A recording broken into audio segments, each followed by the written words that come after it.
Hello, everyone, and welcome back. Today, we're going to do things a little bit differently because my guest, who's a really great guy and one of the most humble dudes who has contributed so much to the North American world and international world of Jyotish. He would normally be interviewing me. We're going to talk about an upcoming conference. But when I reached out to him, I kind of had an idea. I'm like, why don't we put you in the hot seat? Right, so Ksanati, for those who don't know him, and if you don't know him, please do yourself a favor. Make sure that you're sub to his YouTube channel, and because he's so prolific. And not only that, he's a great Vedic astrologer, teacher, and an organizer. And he's currently serving as the host and coordinator for the Maharishi Parashara online conference, which is an annual gathering. It's the Kumbh Mela of Jyotish, and all the greats are there, and it's such an awesome time. And he also acts as the chair for the Sedona Vedic Astrology Conference, which I understood happened this summer in Sedona, and he practices astrology from his hometown of Philadelphia and online. He offers consults, webinars, and I believe you also offer a Jyotish certification program too. Is that right, It Krishnati? is. It is. Yeah, yeah, under the banner of Ksanati Jyotish. And the funny thing is, okay, so I knew Ksanati from the conferences, but I was mentioning to him earlier, I've seen your face before, and I knew I couldn't figure out where it was, and then it clicked. You trained under Dr. Vasant Lad at the Ayurvedic Institute, and I went down there to interview him. I have an interview on my YouTube channel on Soma, and I was a patient for his student clinic. And so I got to meet him, but I was like, who is this guy? And probably at the time you were studying with Simon Chikoisky, am I right? Yep. Yeah, okay. Who's also a great guy and presenting at the conference too. And I know your core interests as it relates to Vedic astrology lie in nakshatras, nakshatra karma, planetary remedies, and I think you do astrocartography. You do like basically everything soup to nuts. So honestly, Krishnati, it's such a joy to have you here today and to be talking to you. Thank you for being here. Joey, thank you so much. It's such an honor and pleasure to share this time with you. It's been such a pleasure for me at first to build our professional relationship, with you presenting at the Parashara Conference, but we just have a nice way of interacting where we've been able to develop a friendship or a brotherhood as well. And I appreciate that. And, I'm really looking forward to coming on your channel and talking about my journey a little bit, talking about the Parashara Conference. And yeah, I'm just so excited, that you're back this year. Your research is incredible. I loved your topic last year on Muhurta, and excited to see what we have in store for you this year as well. So just thanks for having me here and looking forward to hanging out. It's my pleasure, and thank you for that. Now, before we get started, in talking about the conference, I kind of wanted to talk about you so that viewers who don't, who might have seen you, but they don't know too much about you, they get to know the real Krishnati a little bit better. And I know that you are an ardent devotee of Amma, the hugging saint, wonderful living incarnation of the Divine Mother, and so prolific in her humanitarian efforts. I'm curious if you would share a little bit about your journey and how that has approached you coming into the world of Jyotish. And yeah, if you could talk a little bit about that. What a beautiful question, and I would be happy to. So, my uncle, he actually passed away last year from a brain tumor, but he was a traveling kirtanwala named Durgadas, and Mm. he was also my godfather, and he went to college and grad school, and then the day that he graduated grad school, he opened up a yoga studio. He never practiced law one day of his life, and he converted to Hinduism in his early 20s. And so by the time I was born, he was already fully into his Hindu path. And so, throughout my life, he educated me about different things relating to Hinduism, whether it was karmic theory, uh, the helping me open my mind to reincarnation theory. I mean, really kind of opening my mind coming from a Judeo Christian background to a lot of these deeper Vedic concepts that are part of my faith today. Um, and yeah, he had such a big impact on me, and it's like I remember getting introduced to 11 or 12 years old Jyotish. My grandmother a Western astrologist, but his mother. But I remember he had some friends at the yoga studio, and they would hang around and talk about Vedic charts. And I remember at a very early age, like seeing this word Jyotish, learning about a Jyotish chart, and just being absolutely into it. But at 12 years old, I'm not like, feeling like studying it. I'm still worrying about Pokemon and Goosebumps. So, Right. at this point, but I remember it piquing my interest, and but my real spiritual journey started when I was about 18 or 19 years old in 2007, when he invited me to go on tour with him for kirtan. And you're a Canadian, is that correct, Joey? That's right, just outside of So Toronto, in a yeah, we suburb did a of Toronto. Canadian tour. So we flew to Oh, Toronto, wow. then we drove from Toronto to Saskatchewan, and then and so we kept hitting all these yoga studios, and we called it the Tundra Tour. We went all through this area, and I really found my voice. I found the Bhakti path, and it just opened me up. And that's when I learned about Amma, and having said that, as much as I was open to everything at this time, uh, the unevolved manifestation of me is very logical, rational, can only believe things that are evidentially proven, and is ego and has an ego. I have a sun with Digbala, with Mercury conjunct with my Atmakarika in the 10th house in Jyeshta. So there's this very strong ego presence in my lower manifestation of self. So even though I was interested in Amma, I was like, the more I heard about her and the idea of people worshiping another human being was very, very like, come on, you guys are all crazy. And my uncle was getting married by her, and I was invited to the wedding. And what happened is she comes in on this large procession, and everyone kind of starts getting really excited about her, and they put their hands out, or they try to get in this line so that they can touch her, so that the hands touch, so that you can like get a darshan from Mama, you get this vision from her. And I'm a 19-year-old man at this time, who was, yeah, experimenting with psychedelics at this time and consumed in his own ego. So it was like, I'm just as powerful as her, was my approach. I'm just as powerful as her. And actually, when she comes in on this procession, she's probably going to acknowledge me, because I've been, developing these spiritual principles by meditating on LSD. So I mean, she's really going to come in. She's going to recognize me, and all these people that are worshiping these women as God are living in illusion. And so this was creating a real karma pullum, a real ripening of karma for me to have a deep spiritual lesson here. Right. And later I would go on to find a path of recovery for myself, and I don't consume mood or mind altering Mhm. substances anymore, but it is important for me to be transparent that at one point they were part of my spiritual journey. And she's coming in on this Mhm. procession, and she puts her hand out, and I thought I was summoning what was all of my spiritual energy, putting it out there for her to be able to recognize me, right? I Mhm. mean, this is just a Right. funny story about ego.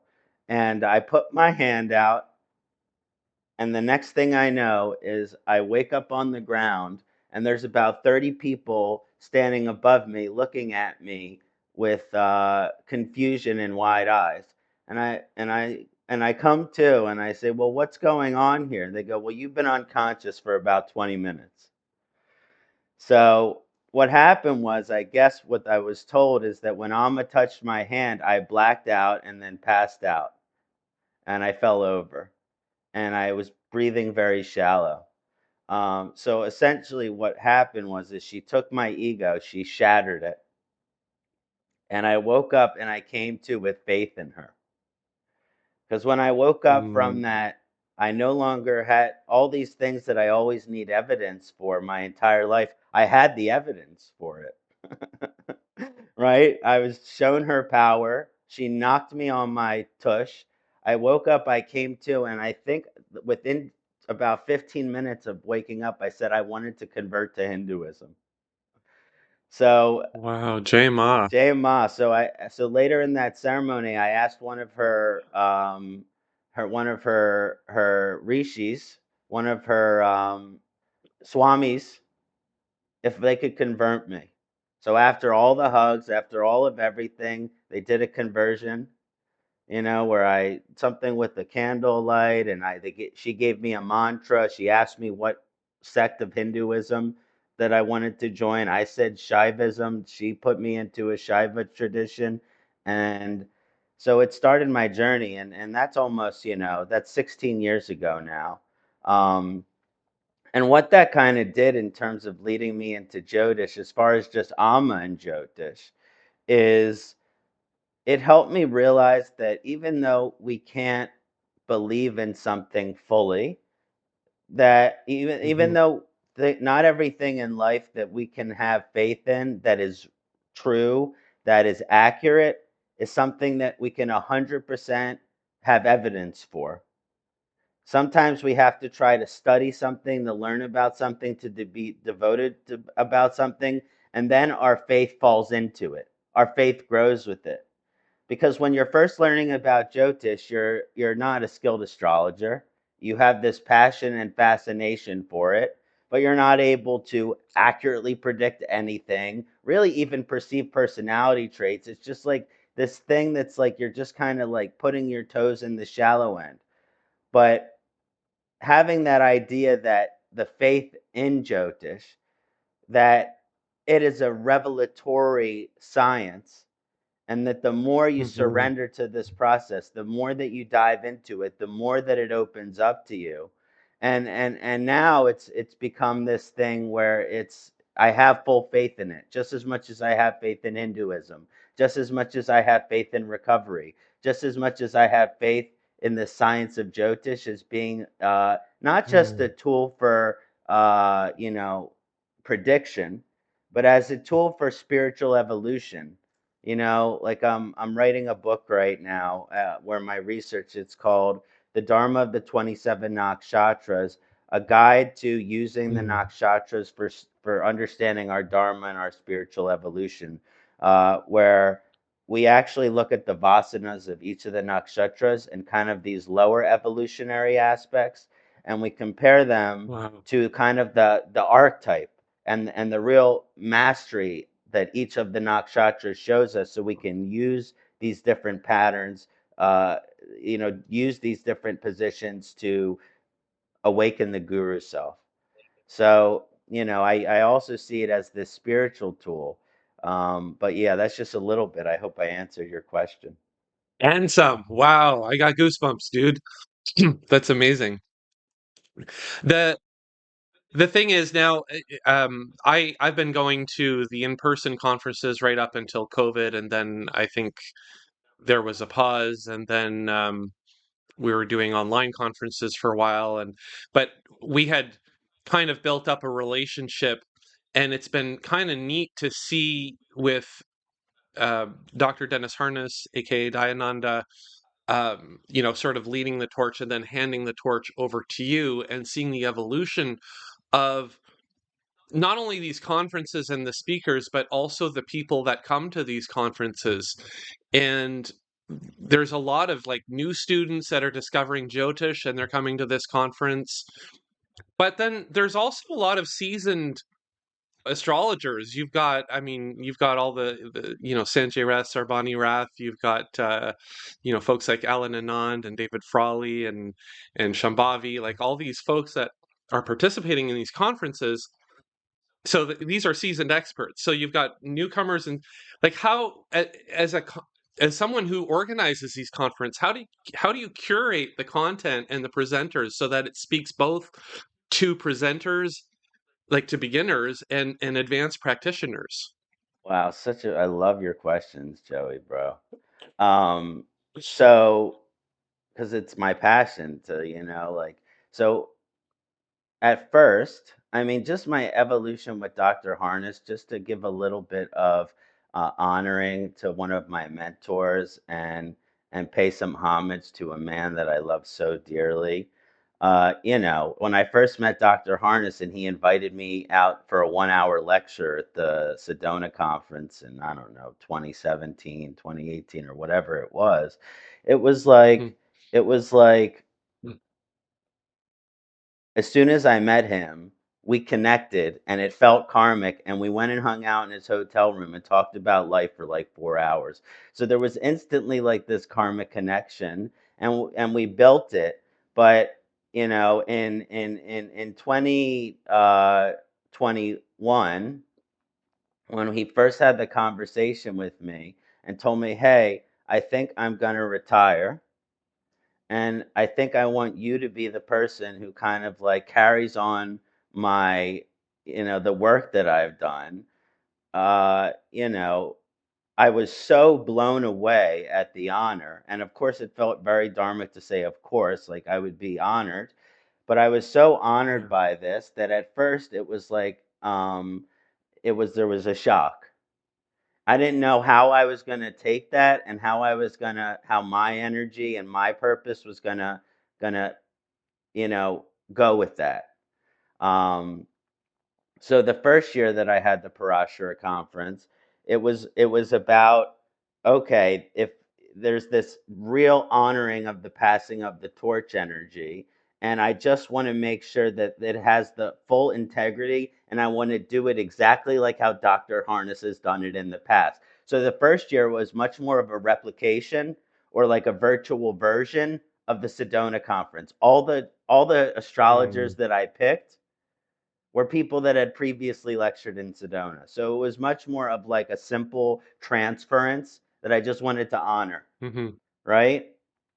But then what I noticed, because I had been doing networking in Jyotish, I have these summit events, I've been getting to know different teachers and their students. And what I noticed is that a lot of these conferences, uh, what happens is that, and it's not conscious, but what it is that these, like, historic, top tier, Vedic astrologers that have been doing this for 20, 30, 40 years seem to always be lecturing, and there's no new faculty. And I just began to mm, feel a little resentful. You know what I mean? Like, and I'm just being honest that part of my duty or dharma as like a young 34-year-old astrologer was to change this. You know what I mean? I was going to do everything in my possible, but at the same time, by change it, I didn't mean that those legends, those heroes that have paved the mhm, way but I didn't want to dishonor them or disrespect them in any way. I want to give them their due diligence, their honoring. But at the same time, I wanted to kind of usher in this new generation. So in my second year mhm, as the Parashara Conference host, I started to integrate some of these newer teachers. In my third year, the theme was the next generation of Jyotish, because I really wanted to make a transference, a generational shift, where mhm, for every senior astrologer that was presenting at the conference, there would be at least two of their students that were presenting at the Parashara conference. So Sanjay always has his wow. students, but I wanted Visti to have his students. I wanted Freedom to have his students. I wanted Sam Jeppy to have his students. I wanted Camilla Sutton to have Mhm, her students. I wanted Eve Mendoza to have her students. I wanted Dr. Pi to have his students. And so what we began to see is an equal combination of mm, master astrologers and students, because my understanding is is that no one lives forever. And maybe you have an understanding too of that, our life expectancy is not eternal in this incarnation, which means eventually the senior astrologers as we know them will cease to exist in their physical form, but their teachings Right. live on through their students. So it's important to Mm, let the Jyotish community get to know the students so that when there's this shift and these senior astrologers start to even retire, not just die, but retire, right? yeah. That they're aware of their students and that the teachings live on through the students. And what I notice is that Mm, even though each student carries a unique energy, they embody their teacher. They take on certain qualities of their teacher, right? And it's like sometimes Dr. Harness, I've always been like this tough guy, from Philadelphia, doesn't show his emotions. As a result of Dr. Harness being my mentor, I've become a softie. Right now, now I cry all the time. I'm sensitive. Everything, I'm very, empathetic. Like he's opened up my heart in this beautiful way. I'm sure Visti's had his right. impression on you. So we learn these. We have these things that happen. There's just this union that I've been kind of like going towards, where it's like the generational shift of Right. astrologers, where these astrologers in their 60s to 90s. They're kind of making way for the astrologers that are in their 40s to 60s and opening up even that 20 to 30-year-old Jyotish age range as much as possible in the integration of the future of this vision that I have for Jyotish, which is all ages, all races, all countries, both genders, you know, you know, all backgrounds integrated, you know. Mm, that's wonderful. I and well, the thing is that at least from someone who has participated in the past as someone who just attends these conferences, but also as a presenter, I do have to say it seems absolutely seamless. And there's always like everyone comes to the table, there just seems to be very minimal to no overlap in all of the topics, which to me speaks more of the vastness of Jyotish as a as a general topic. Um, but in terms of organization, it seems seamless. That's my feedback. Thanks. I'm happy to hear it. I mean, occasionally I have to say, hey, someone already has that topic, but most of the time it's just like you said, very natural. It's almost as if the universe is 95% of the time is just conspiring to create this community, this divine Mm, community that we're all a part of. We all have our role. right, right. Yeah, no, it's great. It's great. So now I wanted to talk a little bit more about, as of the date of recording this video, we have the conference upcoming in November 2025. Um, can you tell us maybe what makes this year more specialer compared to previous years, or can people expect more of the same, or um, what can you tell us about this year? Sure. So a little bit of this year, and then I'm excited to talk about it's November 20 to 24, Maharishi Parashara Conference. I'm sure Joey, you'll put the links. It's parasharaconference.com. But what continues to happen is diversity as a theme. We have 34 faculty members, and I think last year it was from 8 different countries. Now it's 11 different countries. So we have Great. even more diversity in terms of the amount of faculty and then also the diversity of the faculty in terms of the countries. But what really makes this year special is when last year Dr. Harness did the keynote speech. And the keynote speech, he was saying that part of what he sees in the future of Jyotish is transcendence past fear, is a dispelling of Mm, fear. Because I mean, we could get into this topic more, but there's always a dark side and a light side of everything. And the dark side of Jyotish is fear mongering. It is a side of Jyotish where I'm going to tell you this thing about your chart, and as a result, I'm going to tell you remedies which you have to pay for. that are out of your budget. And if you don't pay them, you're Right. screwed. So Mhm. there's this fear mongering side of Jyotish, which is that demonizes things which are inherently divine, like Rahu, like Saturn, like anything like karma, like fixed karma versus dual, like all of these things. There's this whole dark subsect of Jyotish which bases its predictions around fear and is not therapeutic whatsoever.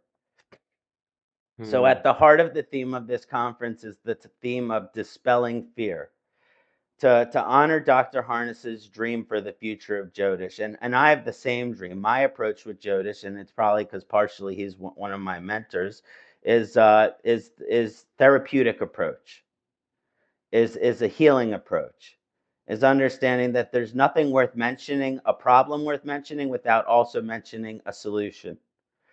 And so the theme of this year is the dispelling of fear. And so we go through the topics, and what you'll find is that they're really getting at the heart of creating an awareness. Like we have Sati Sati, we have Malefics retrograde, we have Rahu Ketu, we have dispelling fear through astronomy. We have, some of the dispelling of fear is that, like there's a whole lot on women's astrology, uh, sound healing, changing the perspective on malefic Surya, you know, all of these dispelling of fear through Gochar, through transit. There's using transits to improve your quality of life, dispelling fear through Nadi. We're even bringing some scripture, dispelling fear through the Bhagavad Gita. So we're Wow. really trying to get into this aspect of, okay, here's something in Jyotish that people get scared about. How can we approach it in a way without being fearful? Because when we're fearful, it doesn't allow us to really get into how we're going to overcome any type of challenge or situation. Of course, facts are facts. Sometimes things in Jyotish are not easy. But that doesn't, I've learned that sometimes where there's aversion, instead of running away from it, we should go towards that. We should look at it with courage. And so that's really what makes this year special, is kind of this theme of dispelling fear. Wow, that sounds so cool, and I'm excited too because my topic actually directly covers what you said as well. Like it's more of a tool for self-understanding and then looking at positive ways or remedies when things are slightly out of balance. Like for example, if you'll indulge me for a quick plug, Please, I'm going to be please. talking about. Thank you. I'm going to be talking about secrets of the Navamsha. Now, the Navamsha, like a lot of times when astrologers are analyzing charts, we go straight to the Rashi. We look at, the moment that you were born, which of course sets the stage for all of the karmas that are being manifested in your life. However, the Navamsha is equally as important a chart that needs to be examined, which is, of course, the Navamsha, for those who don't know, is a divisional chart.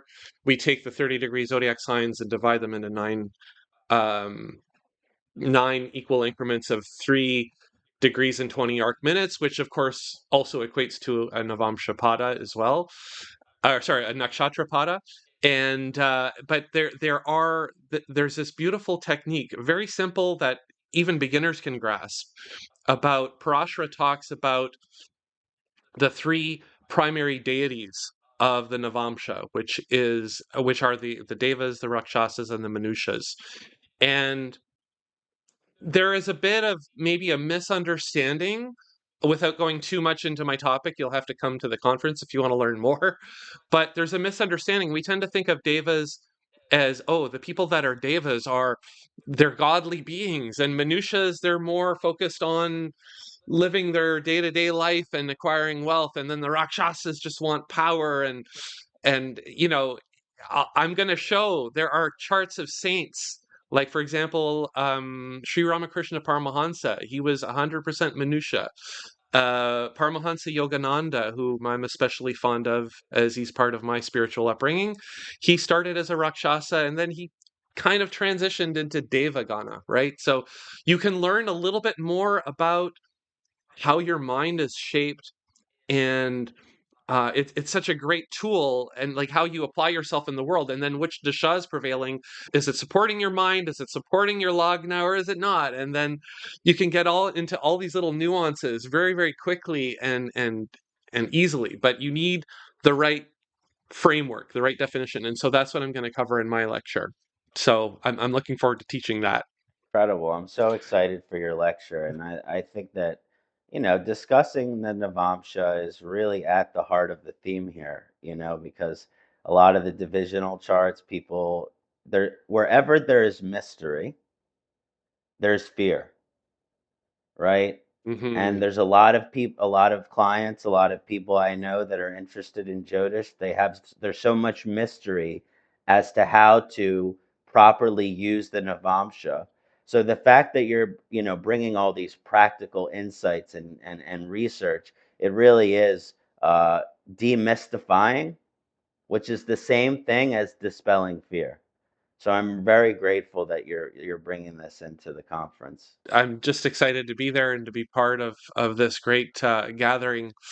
And I encourage people to sign up. And if you'll indulge me for another shameless plug, if you want a discount, you can use my discount code, which is JB2025 when you're checking out. And I'm going to put the link in the description. And you'll get an additional 10.8% discount, if I'm not mistaken. So go ahead and do that. If you're on the fence, just go ahead and sign up. You've got all the greats that are going to be presenting, and you get to hang on to those lectures. So even if you don't attend every single lecture in person, um, you'll have evergreen access to those recordings, and they're a gem. I still go back to the ones that I have from previous years. So so yeah. Well, Kishanati, I think that about covers it. If anyone has any questions or whatever, please feel free to throw them into the comments section. I'll jump in, and I'm in touch with Kishanati as well. Kishanati, it was such a joy to have you here today and talk about Jyotish and talk about the conference. Thank you for everything that you do, not just for me, but for the community, and being so prolific in your teaching. And I look forward to the conference in November. Thanks for having me here today, Joey. Looking forward to doing much more of these in the future, man. Hariom. Hariom.